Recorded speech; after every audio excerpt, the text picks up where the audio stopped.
All right, hey everyone, welcome back to the Deep Dive. Today we're tackling something I'm sure a lot of you out there have experienced. You know that feeling when you've been really hitting the books, Yeah. putting in the work with English, and suddenly things just click. Oh. You're like, yes, I've got this fluency thing down. Yeah. But then life happens. You get busy, you don't speak as much, and before you know it, you're stumbling over words. Again, confidence takes a hit. Yeah, It definitely. can feel like you're sliding backward. It's a really common cycle, actually. It is, right? Yeah. So in this deep dive, we're going to figure out how to not only become fluent, but more importantly, how to stay fluent. That's the key, isn't it? It is, yeah, make it stick for good. Exactly. So we're drawing on some amazing insights from this guide, all about lasting fluency. I'm excited to dig into this one. Me too. It's packed with practical advice, and it even gets into the science behind it all. Oh, cool. But right off the bat, this guide points to something it calls the #1 mistake. Okay. The biggest pitfall. Yeah, and it might surprise you. It's not necessarily about a lack of effort. Interesting. Right. It's more about how we approach learning. I see. So many of us get stuck in this loop of just learning. Right. Courses, grammar rules, vocabulary lists. Exactly. And those are all important. Don't get me wrong. Oh, for sure. They're the foundation. Yeah, but the guide argues they don't automatically equal fluency. Makes sense. You need to actually use the language. Exactly. It's like Well- reading every cookbook in the world, but never actually baking a cake. Uh-huh. I love that analogy. Right. You might know all the theory, but until you get your hands dirty, You're not really a baker. you're not. So our source compares fluency to a muscle. Okay. You can learn about muscles all day long. But if you don't use them, They'll get weak. exactly. Same goes for English. If you don't use it consistently, It's going to atrophy. it fades, and then that can really knock your confidence. Absolutely, because you feel like you're losing progress. Right. So if it's not just about learning, then what is the key? Yeah, what's the secret sauce? Well, this guide emphasizes the importance of something called thinking in English. Ah, now that sounds interesting. It does. And it might sound a little bit abstract at first. Like some kind of Jedi mind trick. Uh-huh. Yeah, kind of. But the guide actually breaks it down into really practical steps. It does. And the core idea is to move away from constantly translating in your head. So instead of going from your native language to English and back again, You start thinking directly in English. which can be a game changer. It can, because that back and forth translation, it slows you down. It's exhausting too. It is, and it keeps you tethered to your first language. You're not fully immersed in English. Exactly. So how do we actually make this shift? How do we start thinking in English? Right, how do we rewire our brains? The guide suggests starting with something called image-based thinking. Okay, so connecting images directly to English words. Exactly. So let's say you see a dog. Instead of thinking perot and then dog, You just think dog. directly You bypass that translation step. and you're building a shortcut in your brain. You are. It's about creating that instant connection. I like it. It's using visuals to solidify the language. Yeah, and the more you do it, the more natural it becomes. So it becomes a habit almost. It does. And then the second step in thinking in English, Okay. What's next? it's all about narrating your day. Oh, narrating your day in English. In English, yeah. But we're not talking about some big dramatic monologue. Uh-huh. Right, just simple descriptions? Exactly. Yeah. Think of it like a running commentary in your head. Okay. So for example, let's say you're making coffee in the morning. Right. Instead of just going through the motions, you'd be thinking to yourself, I'm grinding the coffee beans. it smells amazing. The water is boiling. I'm pouring it into my mug. That's just basic everyday actions. Exactly. And it doesn't have to be grammatically perfect, right? Right, just getting those thoughts into English. Exactly. And this constant low pressure practice, it really helps. It makes English feel more automatic. It does, yeah. It becomes less of a mental struggle. I can see how that would build fluency over time. Okay, so the third step, the guide calls this the 5-second rule. 5-second rule. That sounds intriguing. It is right. So here's how it works. Okay, I'm listening. Whenever a thought pops into your head, any thought at all, Uh-huh. you immediately try to express it in English within 5 seconds. Oh, wow. So like a quick fire round? Yeah, exactly. And it doesn't matter what the thought is. So it could be something random like, I need to buy milk. Exactly. Or, that cloud looks like a rabbit. Uh-huh. Okay, I get it. The key is the speed, the immediacy. It forces you to access English quickly.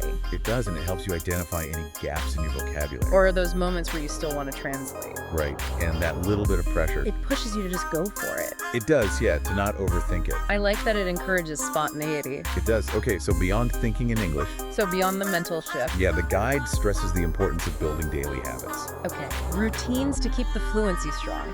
Exactly. And the first one is called the 10-minute morning routine. 10 minutes in the morning, what's involved? Okay, so the idea is to carve out just 10 minutes each morning All right. to listen to something in English. Okay. It could be a news podcast, an audiobook, anything you enjoy. Got it. The key is exposure to natural English. Exactly. But here's the crucial part. It's not just about passive listening. Yeah, there's more to it.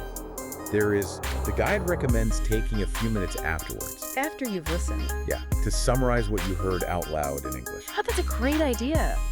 It is right. It forces you to process the information. And put it into your own words. Yeah, even if you only remember a few key points. The act of speaking it out loud is powerful. It is. It strengthens those speaking skills. That makes sense. Okay, another daily habit mentioned is something called the word cemetery. Word cemetery now. That's a catchy name. It is. It's for all those words that have slipped your mind. Words you used to know but have completely forgotten. Exactly. We've all been there, right? Oh, yeah, totally. It's so frustrating. So the idea is, when you realize you've forgotten a word, Don't just give up on it. don't you fight for it, bring it back from the dead. Okay, so how do we do that? First, you look it up, remind yourself of the meaning. Right. Refresh your memory. Then the key is to use that word at least 3 times a day for a week. Oh, wow. So really hammer it in. Yeah, you're actively bringing it back into your vocabulary. Prevents it from being buried forever. Exactly. And the last daily habit we'll talk about is fake it till you make it. Oh, I've heard of that one. It's a classic. Yeah. And it's all about building confidence. So even if you don't feel completely fluent, You act as if you are. you project that confidence. Exactly. And the guide explains that this can actually have a positive impact on your brain. Really? How so? Well, when you act confident, you're more likely to speak more freely. You take risks. You're not as afraid of making mistakes. Exactly. And that can lead to faster learning. It's like a self-fulfilling prophecy. It is. Yeah, you act confident, you become more confident. I like that. Okay, so now let's shift gears a bit. Okay. New terrain. Yeah, the guide also dives into some science-backed tricks Cool. Tell me more. for improving memory and retention. Always looking for those memory hacks. The first one is spaced repetition. Ah, I've heard of that one. Have you? It's super popular in language learning. Yeah, I've seen apps that use it. Exactly, and the basic idea is that you review information at increasing intervals. So not just cramming everything at once. No, instead you space it out over time. Makes sense. It gives your brain time to absorb it. It does, and the guide recommends using apps like Anki for this. Yeah, those apps can be really helpful. They can because they use algorithms to optimize your review schedule. So you're not wasting time on stuff you already know. Exactly, you're focusing on what's challenging. It's a smarter way to study. It is, and it's based on how our brains actually work. The science of memory. Okay, another science-backed trick is emotional connection. Emotional connection. Interesting. Yeah, so our brains are more likely to remember things. That are tied to strong emotions. Exactly, or personal experiences. I see. So the guide suggests linking English phrases or words to memories or feelings. Okay, so make it personal. Yeah, for example, maybe there's a song lyric that reminds you of a special moment. Or a movie quote that makes you laugh. Exactly, by creating that emotional connection. You make it more memorable. You're essentially weaving English into your life story. That's beautiful. And the final trick we'll discuss is sleep learning. Sleep learning always a bit of a mystery. It is, right? I mean, can you really learn while you sleep? That's the question. So the guide's take on this is that it can be helpful. To review material before bed? Exactly. Yeah. But not because you're passively absorbing it while you're unconscious. So no magical osmosis happening. Right? Weird. It's more about priming your brain. Priming it for what? So during sleep, your brain consolidates memories. Okay. And by reviewing English before bed, You're giving your brain a head start. exactly, you're essentially preloading it with information to process. That's fascinating. It is so a quick review session before lights out. Could make a real difference. It could, and when you combine all these strategies, The mental shift, the daily habits, Yep. the memory tricks it paints a really comprehensive picture. of how to achieve lasting fluency. Exactly. It's not about a quick fix. It's about creating a lifestyle. It is making English an integral part of your life. And what I appreciate about this guide is how practical it is. It is right. It gives you concrete steps you can start using today.